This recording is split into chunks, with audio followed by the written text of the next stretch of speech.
Welcome back to Sin City Podcast with Vegas. My friend Ken is with me.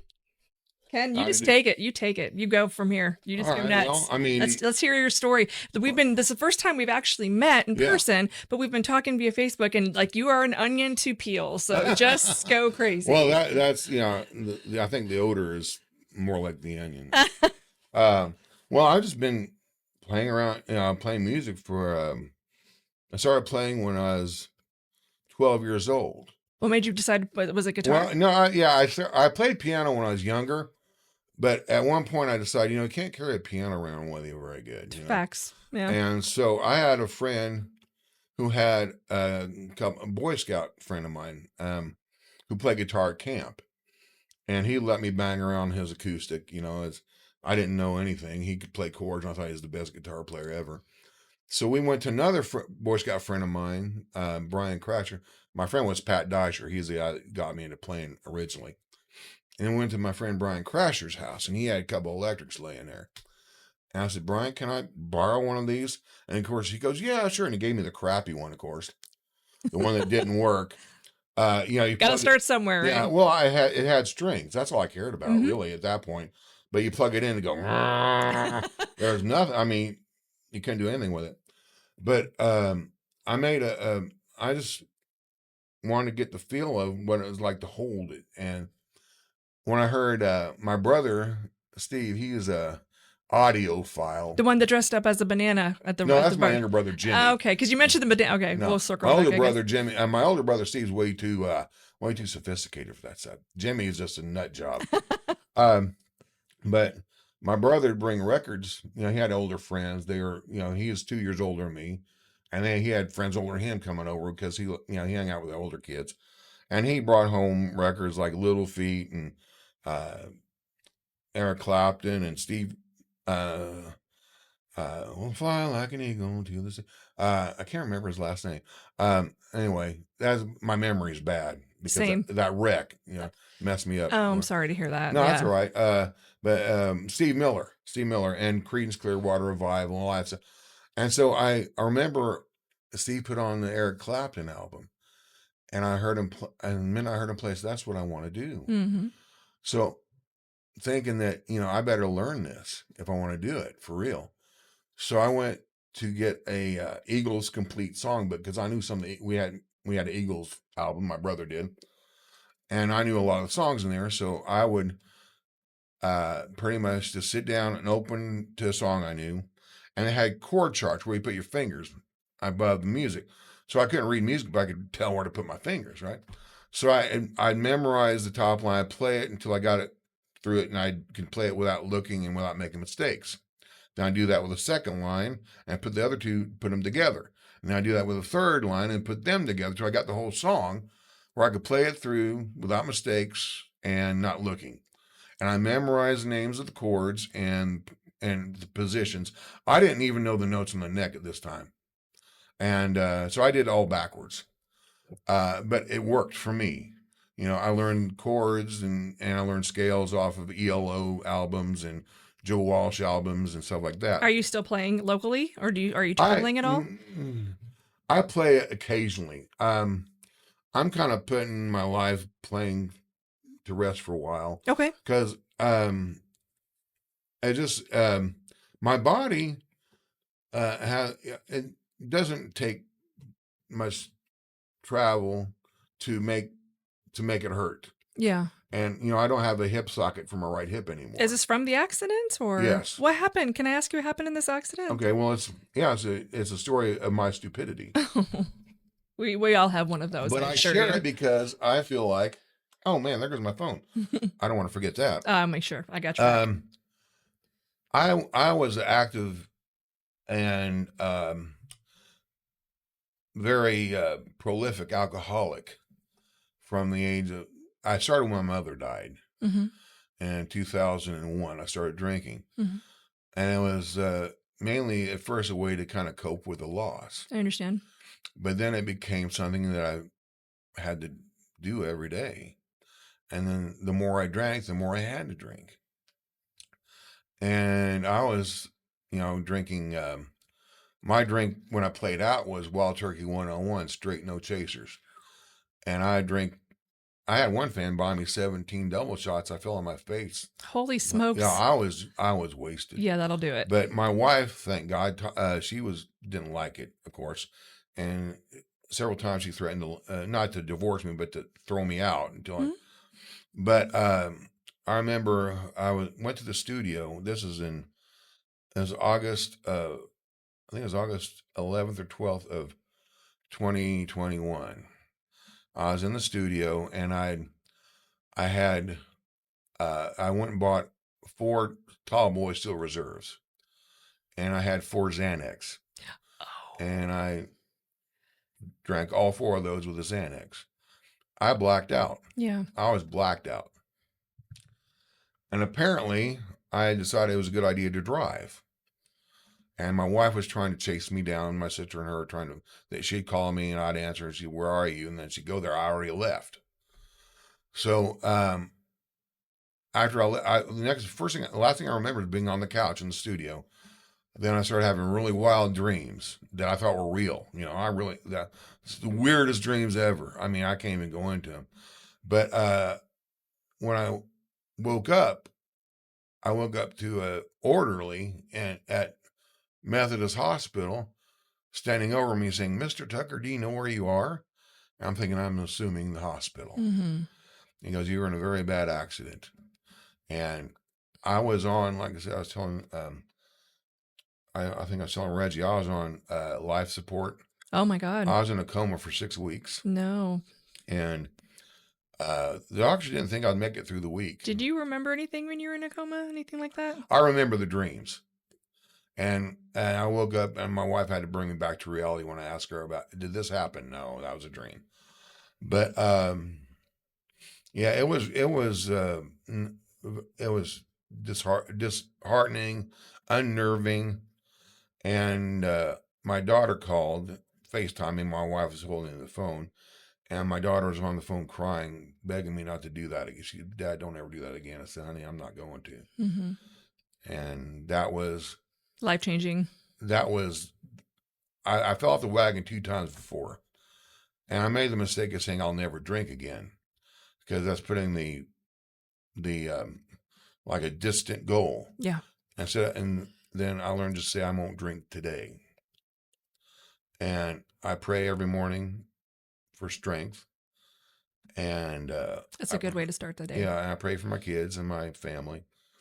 And then one cool thing that happened over the time I was in the hospital is I smelled so much alcohol in the hospital because of the rubbing alcohol. Yeah.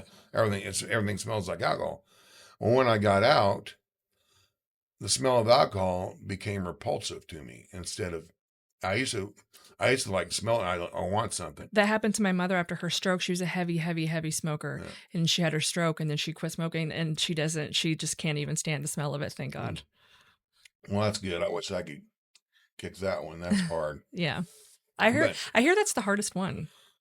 Well, I have a friend say it's harder to kick than cocaine. Okay. So, but now anyway, but like I said, I did mess my body up pretty good. I snapped my femur in half. I don't have a right socket for my right hip anymore. Oh my gosh. And I broke this wrist, and I broke 4 ribs, and one of them punctured my lung, and it collapsed, and it started bleeding. And they had to life flight me to Methodist, and one of the people said it looked like I died for a few seconds or a minute or two, and then I came back. But yeah, that was the wake up call. And I go into a lot of stuff about this, but it'd take up a lot more time than we got. Well, how long after that did you get back into music? I started recording again after I got home. It was about 2 or 3 weeks. I went and recorded I had a band from South America named Cygnus email me requesting to cover one of my songs for their album. Really? Yeah. Well, because cool. they were fans of mine. That's very cool. And my records, I was with record companies that give me worldwide distribution and stuff like that. Mm-hmm. So I had most of my fans are in Europe or in Asia or Scandinavia, or, not here, in South America. So I said, that's cool. Just, all I ask is that you keep the music and the lyrics the same, but you put your spin on it. Well, I said, we want you on it too. Oh, And wow. we want you to cut a video so we can splice it all together with you playing a guitar part and then us playing our parts. And so that was about 3 weeks after I got out of the hospital. So I have a friend, Chris Walters, they call him Frog. Oh, I love Frog. He's from Sullivan. Yeah, I know. I've I known- love him. He's the sweetest. Him Yeah. and Courtney are the. Oh, I Now, love. Frog and I have been friends forever. Hi, Frog. Hey, Frog, you big goober. But he agreed to have me. I remember going over there, and I said, singing on a microphone, singing in one of his microphones. And I said, what kind of mic is this? He goes, it's such and such. You're singing into $1,000 right there. Mm-hmm. His studio, Reggie's been there a couple times. His His studio is epic, I'm hearing. No, it's very beautiful. It's beyond what it's in a little shed, and you walk in, you're going into You're like yeah, and it's like, video what did I just stuff. walk into? But he recorded a video, and me playing guitar and singing. And he did he did all that for me, and he also cut a acoustic live demo for me that was really good. That's amazing. And what's funny is after I did that, he knew I was a guitar player. He goes, well, Ken, I didn't know you were a singer. I said, I'm really not. He goes, well, you're a better singer than a guitar player. I said, well, that's probably true. But he goes, I love your song. Here's what you are. You're a songwriter, then a singer, then a guitar player. I said, I'll take it. Yeah, he'll tell you like it is. But yeah, Chris is hilarious. He's wonderful. Yeah.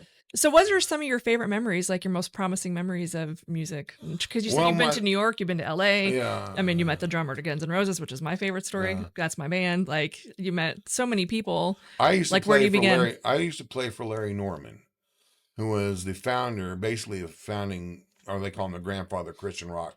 I was a fan of his when I was like in junior high school, because I was a believer, but I wanted to find a Christian version like the Stones and the Beatles and Bob Dylan. Well, Larry was all of those in one. Yeah. And so I became a big fan of his, and still am to this day. What's his name? Larry Norman. Do you know who that is, D? He has the most, he has one of his albums is in the Library of Congress, and he actually performed for Jimmy Carter at the White House. Okay. But he used to open for Janis Joplin, Doors, Jimi Hendrix, all that stuff. Wow. Because he lived in San Francisco. Wow. He lived Oh, right yeah, there by that's where everything was Haight-Ashbury. going on, yeah. And so he was in a band called People, and they got signed to Capitol when he was like 17 or something. And when their single came out, he quit the band, and he went solo. And one of my favorite stories of his was I was driving around Indianapolis because he came and did some shows with us, and we opened for him. And he hired me to be, after he heard me play, he said, I want you to be my guitar player. I said, dude, you got me. But anyway, we're talking about he did his first album in London at George Martin's studio for Capitol. And he was in one of the studios, and the Beatles were in Studio B. He was in Studio A, the Beatles were in Studio B doing their last album, I think. And he said, I was sitting there one day during recording time, and I was just strumming away trying to come up with a music part for a song.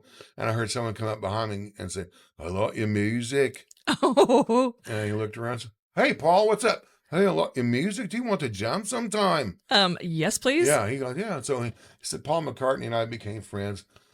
He said, I didn't really know Ringo and George. I met John, and he was kind of an arrogant punk.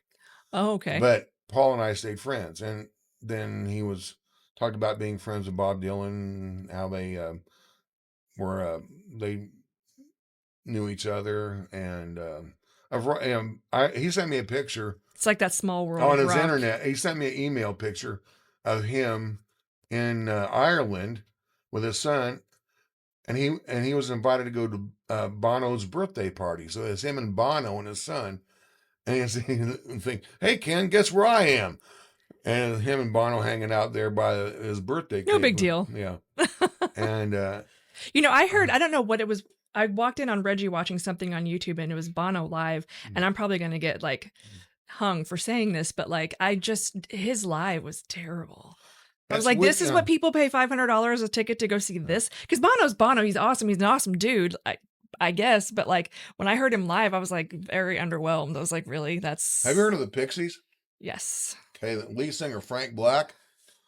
Uh, he was a fan of Larry's. They covered one of Larry's songs called "Watch What You're Doing," and Larry was doing it live one time, and Frank Black walked out and did it with him.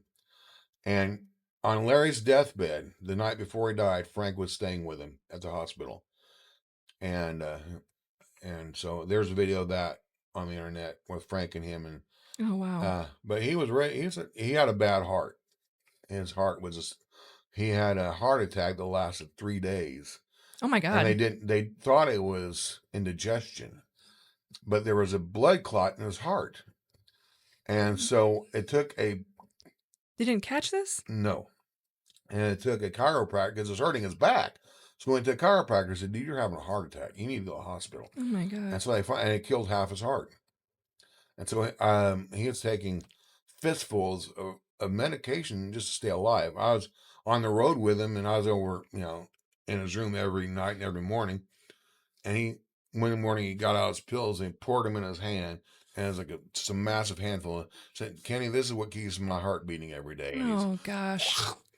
but it just got where his heart just wore out, and it was heartbreaking because he was like my family. I've known him. I knew him since 1999. I'm on two of his albums. I traveled all over the place with him, and And you write your own music too. And you have yeah, he like quite taught. the catalog, I've heard. Well, Larry was the one who really mentored me in songwriting. Hmm.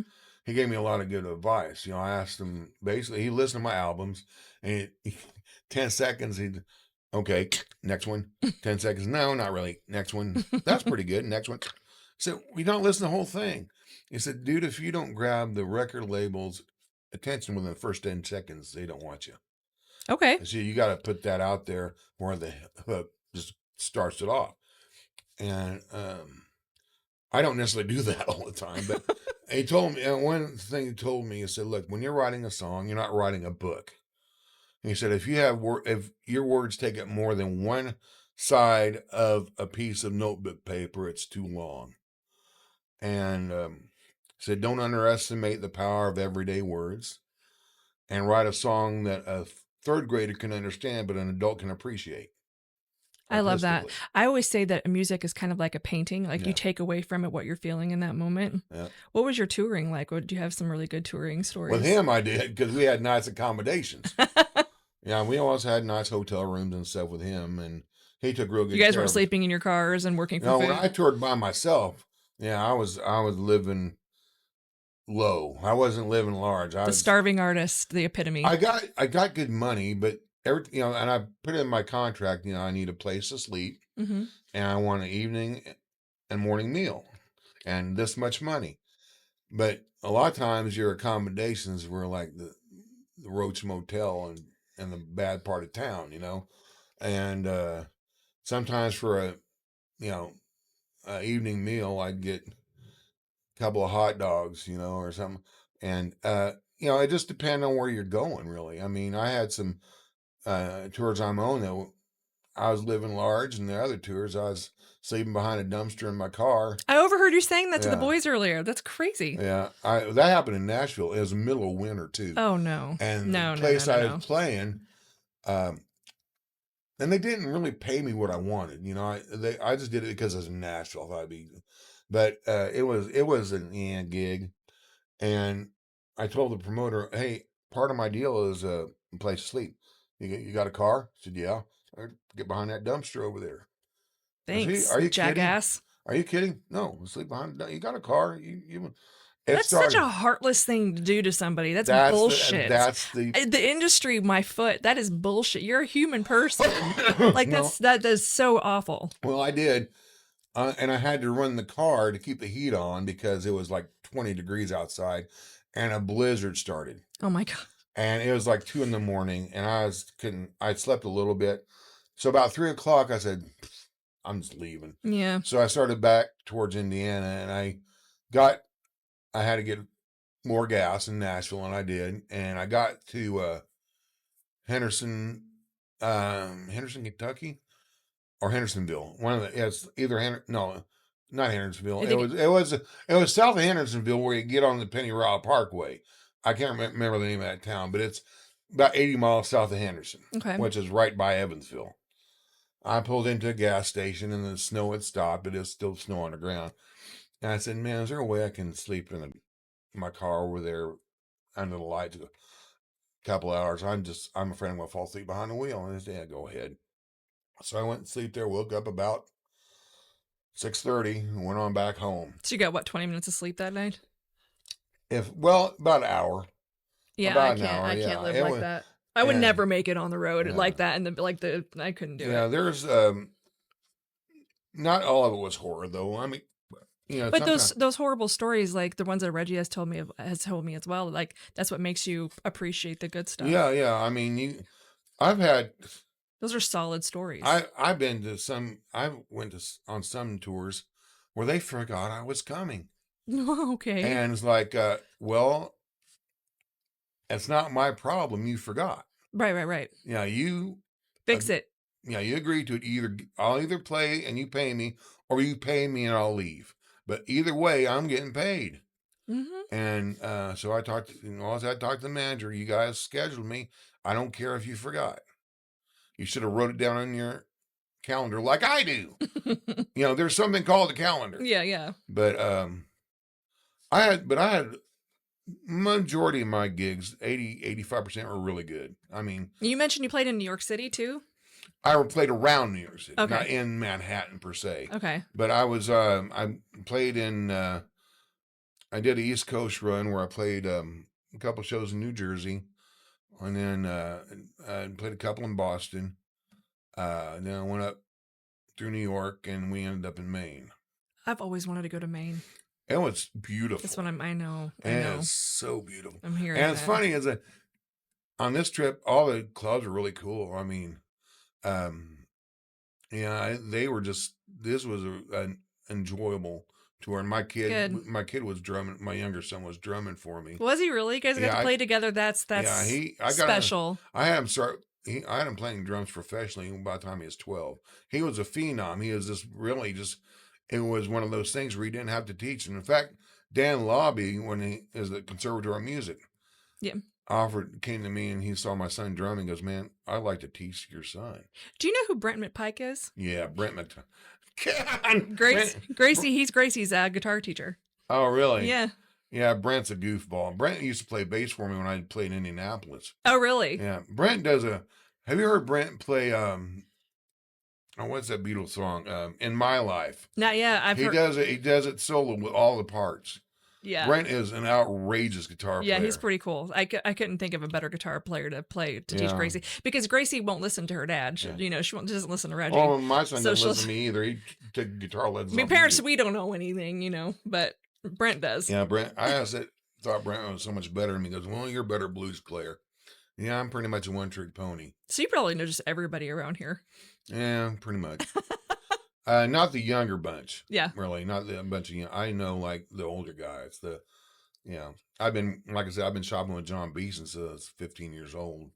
That's crazy. John's always been really good to me. I'm surprised, since I've been around for a while, that I haven't ever run into you or met you before.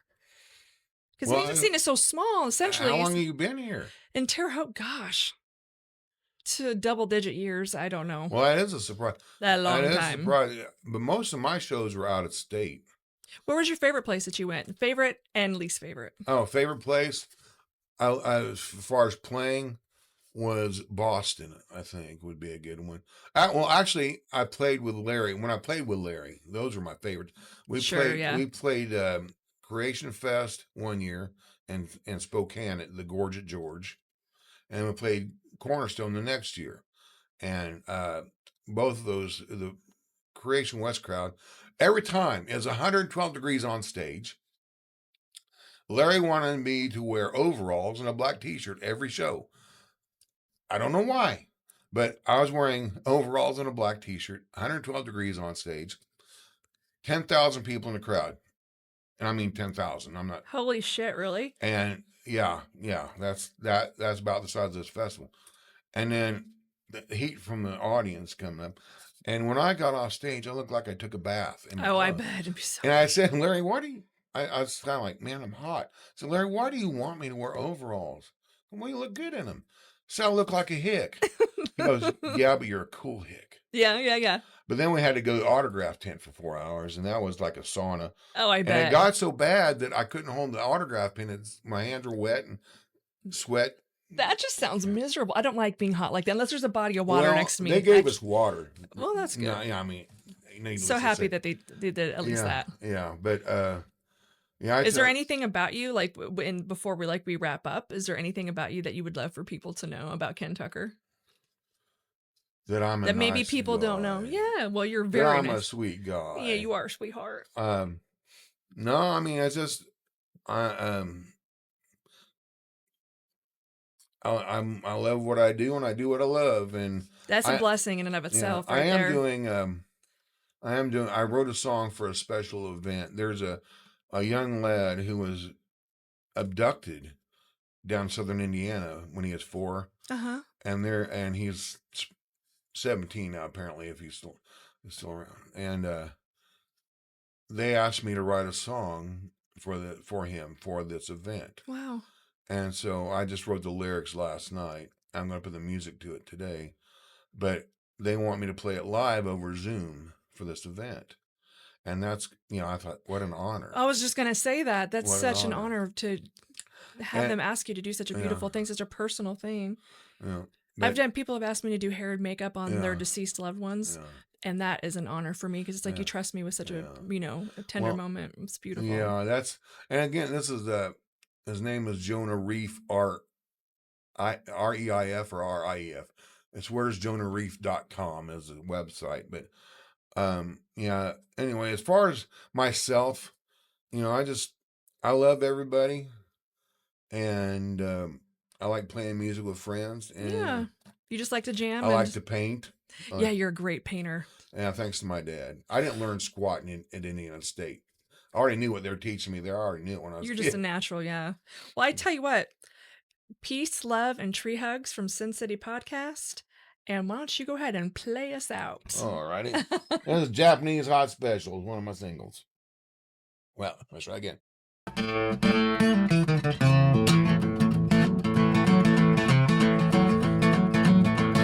My new neighbor moved in just down the road. She's a fresh transplant straight from Tokyo.